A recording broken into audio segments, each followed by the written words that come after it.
Bienvenidos a una nueva transmisión del Ministerio Evangelístico Cristianismo Bíblico Radical. Saludamos y bendecimos en el nombre de Jesús a todos nuestros amigos y hermanos que se conectan y nos escuchan en Latinoamérica y en los países de habla hispana en el mundo entero. Yo anhelo con todo mi corazón que Dios Todopoderoso, Padre, Hijo y Espíritu Santo nos bendiga y nos dé de su paz en esta hora. Los invitamos a todos a que se suscriban a este canal y activen la campanita de notificaciones para que puedan estar siempre pendientes cuando subimos un nuevo programa. Y este está titulado ¿Por qué Jesús maldijo la higuera sin fruto?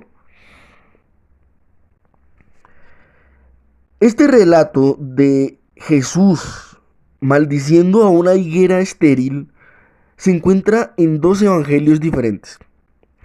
Primero en Mateo capítulo 21, versículo del 18 al 22. Y luego en Marcos capítulo 11, versículos del 12 al 14. Aunque hay ligeras diferencias entre las dos historias, se pueden reconciliar fácilmente estudiando los pasajes. Como todas las escrituras, la clave para entender este pasaje proviene de comprender el contexto en el que sucedió. Y de esa manera correctamente podríamos asimilar este pasaje. Primero debemos analizar el orden cronológico y geográfico. Por ejemplo, ¿cuándo ocurrió? ¿Cuál era el escenario? ¿Y dónde ocurrió? Además, para entender completamente este pasaje, necesitamos tener una comprensión de la importancia de la higuera en relación con la nación de Israel y entender cómo la higuera se usa a menudo en la Biblia para representar simbólicamente a Israel. Pero vayamos a la lectura de este relato.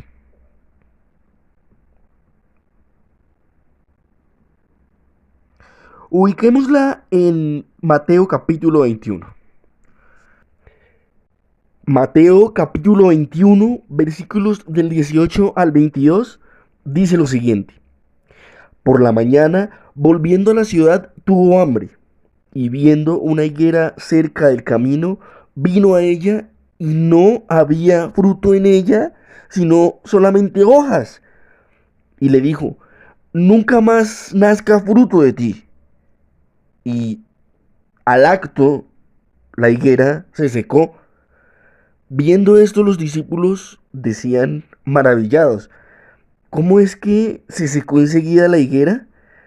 Respondiendo Jesús les dijo, en verdad les digo que si tuvierais fe y no dudaran, no solo haréis esto mismo con esta higuera, sino que si le dijereis a aquel monte, quítate y échate al mar, así será.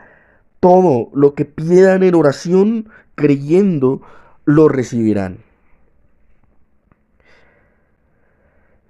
Inicialmente, al observar el orden cronológico general del pasaje, vemos qué ocurrió durante la semana antes de su crucifixión.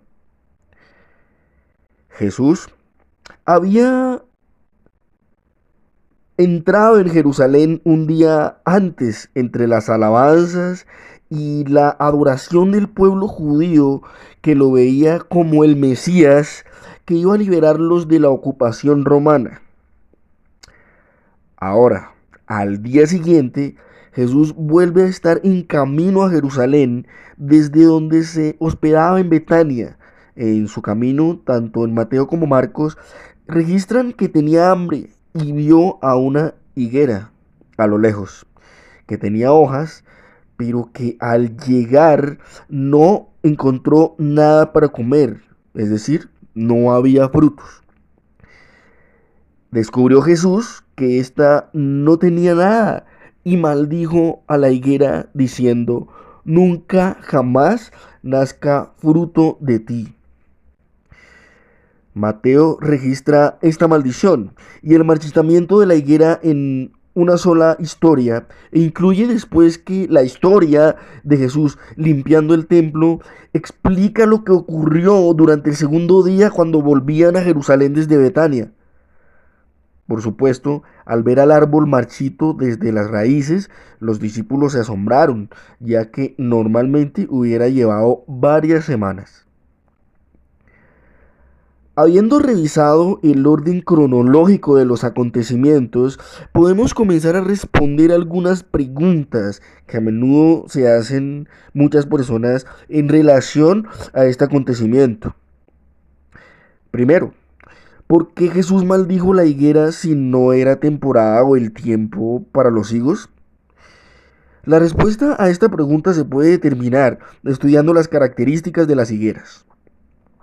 El fruto de la higuera generalmente aparece antes que las hojas, y como el fruto es verde, se mezcla con las hojas hasta que esté casi maduro. Por lo tanto, cuando Jesús y sus discípulos vieron desde la distancia que el árbol no tenía hojas, habrían esperado que también tuviera fruto, aunque fuera más temprano en la temporada de lo normal para que una higuera diera fruto. Además, cada árbol suele producir de 2 a 3 cosechas de higos cada temporada. Habría una cosecha temprana en primavera y enseguida una o dos cosechas posteriores. En algunos lugares de Israel, dependiendo del clima y las condiciones, también era posible que un árbol produjera frutos 10 de los 12 meses. Esto también explica por qué Jesús y sus discípulos buscarían fruto en la higuera, incluso si no estaba en la temporada de crecimiento principal. El hecho de que el árbol ya tuviera hojas, aunque estuviera en una elevación más alta alrededor de Jerusalén, y por lo tanto estaría fuera de la temporada normal para los higos, habría parecido ser una buena indicación de que también habría fruto en ella. En cuanto al significado de este pasaje, la respuesta a eso se encuentra en el escenario cronológico y en la comprensión de cómo una higuera se utiliza a menudo simbólicamente para representar a Israel en las Escrituras. Primero que todo, Jesús acaba de llegar a Jerusalén en medio de grandes alabanzas. La presencia de una higuera fructífera se consideró un símbolo de bendición y prosperidad para la nación de Israel. Del mismo modo, la ausencia o muerte de una higuera simboliza juicio y rechazo.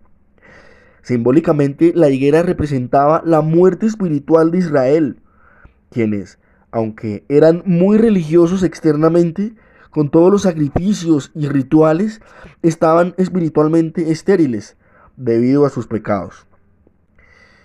Al purificar el templo y maldecir la higuera, haciéndola marchitar, Jesús estaba pronunciando un juicio venidero sobre Israel y demostrando su poder para llevarlo a cabo.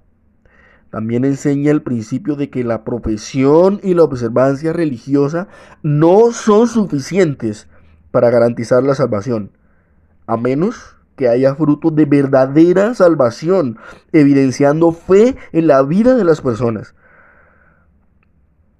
El apóstol Santiago más tarde haría eco de esta misma higuera, mencionando que la fe sin obras es muerta. Y esta lección debe enseñarnos a dar fruto espiritual, no solo a dar una apariencia de religiosidad como los antiguos fariseos, sino a de corazón demostrar verdadera intención en la búsqueda de Dios y en la relación continua con el Señor Jesucristo.